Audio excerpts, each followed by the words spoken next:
السلام عليكم ورحمة الله وبركاته الشمار كفوني هردفتوتا أبدي أورو توب أكم جرتان إلمان رمو هندي كيسانو مسلمة في كريستان اللي بقى جرات اسنجا كسوما وروني أمانتا مسلمة هردفتان بقى ربين يلا بلتي رمضان الكريم اسننجا جيجا قبي أجائمة قبي أجائبة قبي بريد دوي كابت دي اسن فجرات جدا هغا إيسا أماتي نفانا بؤاتي نهردفا Akkuma beekamu qabsoon Oromoo waggaa sadan kana keessa maal akka ta'aa jirtu isin hunduu quba qabdani. Namni gaaga'ama guddaa qabsoo kanatti ta'e nu himoo diinatu nu dhibe moo nutu wal dhibe akkasuma maal akka nu dhibe isin nu beektan jechuudha.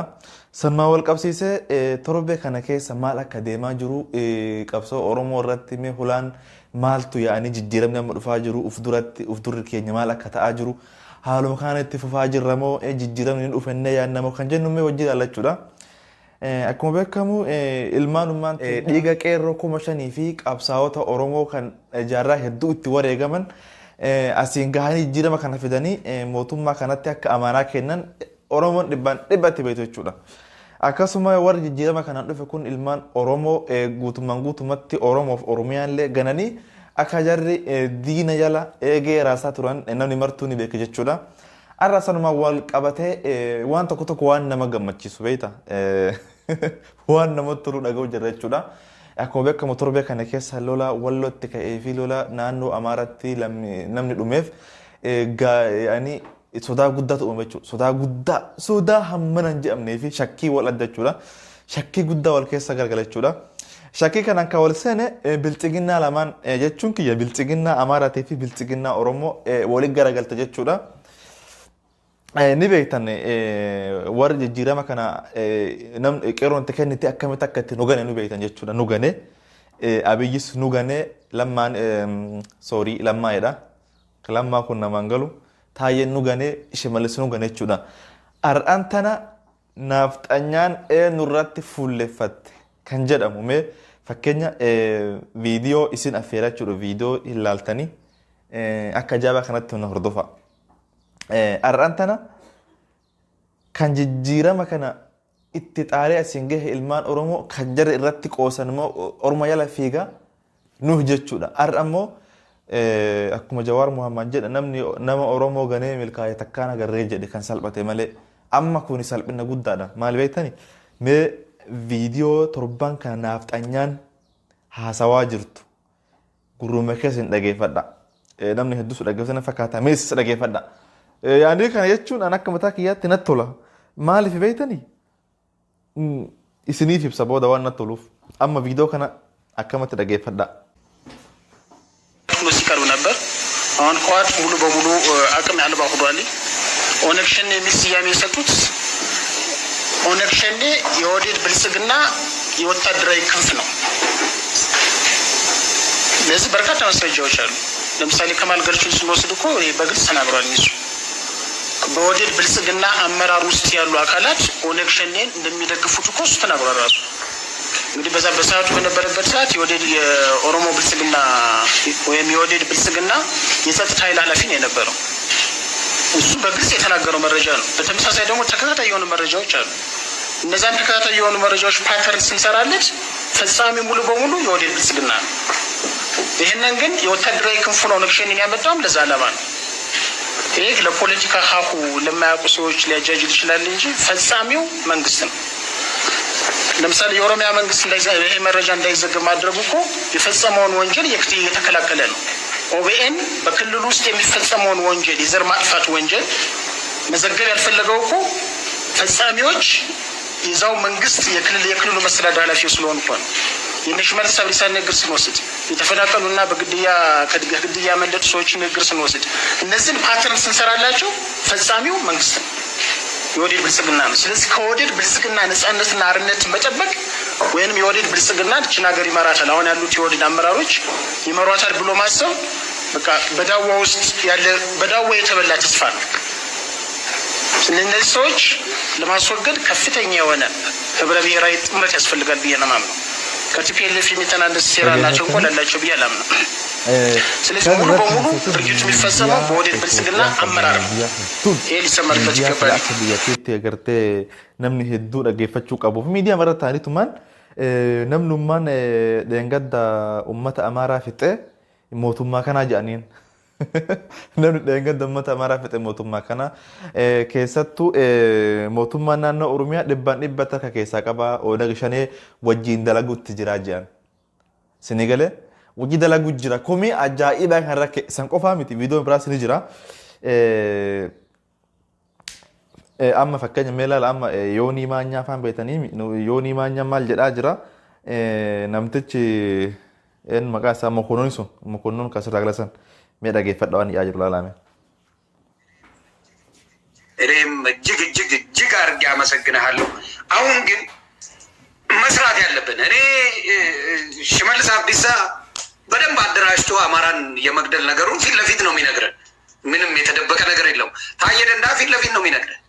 የተደበቀ አጀንዳ የላቸውም። እነ እስቄል ጋቢሳ ፊት ለፊት ነው የሚናገሩት። ምንም የተለየ ነገር የላቸውም። ፊት ለፊት አጀንዳቸው እኩል እንደሆነ እነ ጀዋርም እነ በቀለ ገርባም እያንዳንዱ ብታመጣ ተናግረውታል። ስለዚህ ሶሉሽን ብዬ እንደ ሶሉሽን እየተነጋገርንበት ያለ የአማራ ልጆች መፍትሄ ነው የምንፈልገው። መፍትሄው ደግሞ የአማራ ልጅ ጋር ነው መኖር ያለበት ብዬ አስባለሁ። በዚህ ሀሳብ ላይ እስቲ ያለን ስትራቴጂ አንተ በሚሊተሪውም በምኑም ሁለታችንም ስለነበርንበት በስትራቴጂ ደረጃ አማራው ምን ማድረግ አለበት? ወደ ክልሉ ላይ በሰላም ሊመጣ ወደዛ መሄድ እንደማይቻል የታወቀ ነገር ነው። ምክንያቱም በዚህ ጉዳይ ዶክተር አብይም እሺ አይልህም ወደድንም ጠላንም። ስለዚህ ወደዛ መግባት አንፈልግም። እነ ሽመልስ አብዲሳም ይሄን ነገር እንደማያደርጉት እናውቃለን። ለአማራው የሚደረገው የክተት የአዋጅ እንዴት መስራት አለበት? በዓለም ላይ ኢልሙ ኢትዮጵያ ዳለት ኢትዮጵያዊ ማሊ ጃኒ ያገርቴ አከጀባ ካንፈርሳት ነው ጀቹ አራንተናሞ ajjecha kana keessa Onag Shanee kana iyyuu kara keessa qabu Abiy Ahmed jedhan namni waan kan ajjeesee Shimalis jedhan Abiy garuu arbashiriin isaa Onag Shanee jedhan jedhe garaan gubata jechuudha. Yaa laa salphinni kana caala jira Oromoo. Salphinni kana caala jira. Kana qofaa miti ammas viidiyoon biraan jira. Viidiyoo biraas isin dabala jechuudha. Warroonni peejii guddaa qabu aktiivistoonni Amaaraa guutumatti miidiyaan nafxanyaa guutumatti namni dheengaddaa ummata Amaaraa fixe guutuun Onag Shaneetii fi mootummaa naannoo Oromiyaatti Shimallis Abdiisaa arbashiriin isaa itti turaa jiran namni keenya garuu quban qabuun isaa mee kan isa dhageeffadhaa yuutuubara jiraati.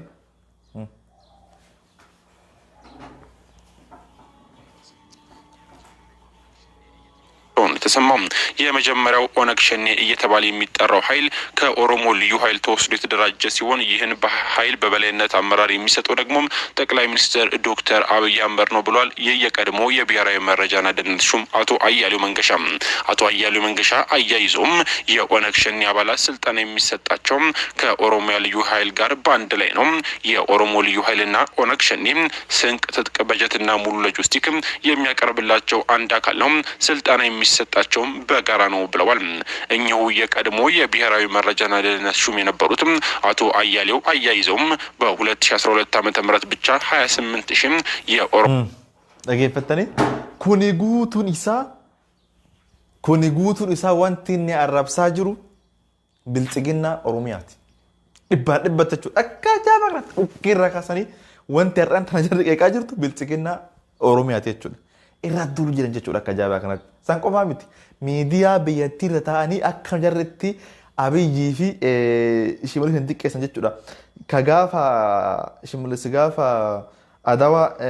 lola adawaa irratti akkana kan isan illee mee jaarsattii tana laalame jaarsattii mataa jaspaatan eegamee waasiin qabe. በፍንፍኔ ውስጥ እሬቻን በማክበር ሰብረነዋል አለ። ስሙ እኮ ሽመልስ ነው። ስሙ ሽመልስ ነው። ደቻሳ ወርዶፋ ከለቻ ወየሳ ብሎ ስሙን ያልሰየመው ተጸይፎ አይደለም። ያ ስም ኋላ ቀር ስም ነው። ታከለ ኡማ ታከለ የአማራ ስም ነው። አብይ ያው እንግዲህ ኦሮሞ ነው ይባላል፣ በእናቱ አማራ ነው ይባላል።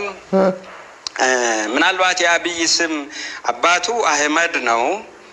ምናልባት የቀድሞ ስሙ አብዲ ወይም አብዶ እንደዚህ አብደላ እንደሆነ ብዬ እጠራጠራለሁ። Wela la ka jarri tuffattachu. Tuffii irra kan jarri ilmaan Oromoo gatanii Amaara yaa naxanyaa lakketti lafa dhiitabaan jarri immoo gad diqqeessite diqqaa fi guddaan jira akkasitti maqammaan jira kunuyyuu bara akkas ture maalii ture ila tuffii ilaalame. Namni Oromoo ganee nama Oromoo ganee duroomeen agarreedhaan kan salphate malee. Ijoollee teenya dhugaa rabbi dubbachuuf dhugaa sodaate marra. Sodaa guddaa jiran akka ajaa'ibaa kana sodaatan maali jedha? Maali jedha?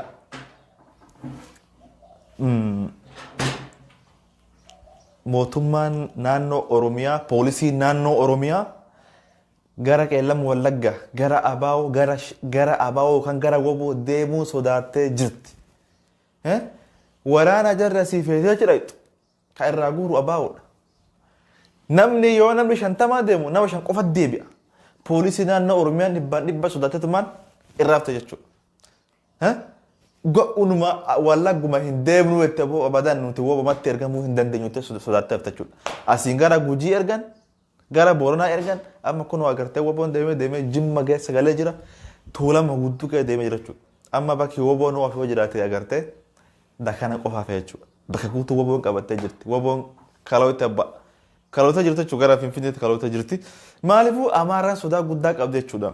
Jarri amma walumaa galatti namnummaa waan kana dalagaa jiru ka arbu 20 sa'a uummataan Amaaraa ajjeesaa jiru Abiyyi Ahmad jettee dubbataa. Abiyyi Ahmad moo garuu shanee hiddaan balleessinee agartee hoboo balleessee barbadeessee dhiisaadha. Maal barbadeessame? Dandee barbadeessa.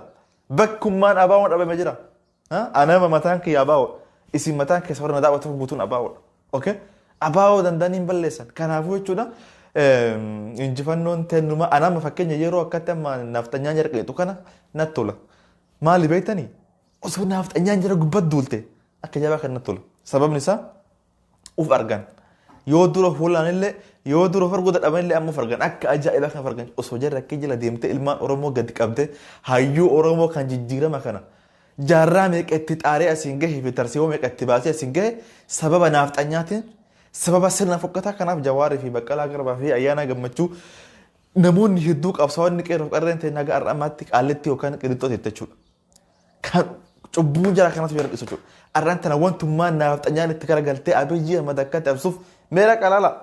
Seenaamee Abiyyi Ahmad miliyoona meeqa basaa hordoftoota dhaqaatii feesbuuk isaa san jedha dhaqaatii. Afaan Oromoo kun amma warri afaan Amaaraa illee ni hiikaa miti. Dhaala amaa hiikkadhaati. Wallaahi qixxee isa arrabsa jechuudha. Qixxee arrabsa jechuudha. Maaliifuu kuni cubbuudha. Cubbuudha agartee namni jijjiirama kan ittiin xaarii as gahe mana hidhaa keessa kaa'ee biyyattii nagaanii bulchachuun shee malee kan danda'u jechuudha. Kanaafiyyuu injifannoon kan uummata Oromoo ta'uu shakkii takka illee godhina. Poolisii naannoo Oromiyaa wajji dhaabataa jirti. Uummata Oromoo jedhamtu jirti gara Abaawoo deemaa jirtu kadeemte illee itti makamaa jirti. Jar Abiyyummaanuu amanee gara Wallaggaa yookaan gara Abaawoo shaneetti erguu hin danda'u. Gara Jaalmarrootti erguu hin danda'u poolisii naannoo Oromiyaa shakkan jechuudha. Nafxanyaan akkatti Shimallis Abdiisaa arrabsaa akkamittiin jarri wajji dalagan. Sagalee biltsiginnaan Oromiyaa jijjiirama kana bakkaan geetti jennee amanuun keenya wallaalummaa guddaadha jalna nafxanyoon miidiyaa biyyattii gubbaa ta'anii. Gaaf kana Shimallis faana maaree yaa'anii itti waatti dhagama jalallee. Jalallee waatti dhagama jechuudha. Kanaafuu gabaabumatti walii garagalte wal nyaatu jechuudha. Wal haa nyaattu dhiini Oromoo akkattiin afaan walii deessa jechuudha. Nafxanya majarra hanjattu Tigireen funyaan jettee qabattee jirti. Uummanni Oromoo sabboontonni Oromoo dhugumatti kan Oromummaa fi qabu kan haalli jireenya biyya Itoophiyaa sun galteef guutumatti biyya kala fudhatee jira. Amma kaadiree fi kaabinee warra garaa qofa jala deemaa jira. Kuwwan warra sadeeggar warra gattee akka biyyi ganda ta'e sadeegaa jiru waan maal akka ta'e kan beeknedha. Salphinni kana caalu jiru jechuudha. Kanuma ajandaa keenya kanarraa kanuma galatooma ilmaan Oromoo hundi keessa waan daawwattaniif inshallah injifannoon kan uummata Oromooti. I love you isin jaalannaa musliimaa fi kiristaanaa illee ijoollee Oromoo hunda keessanuu bye bye nagaan jiraadha.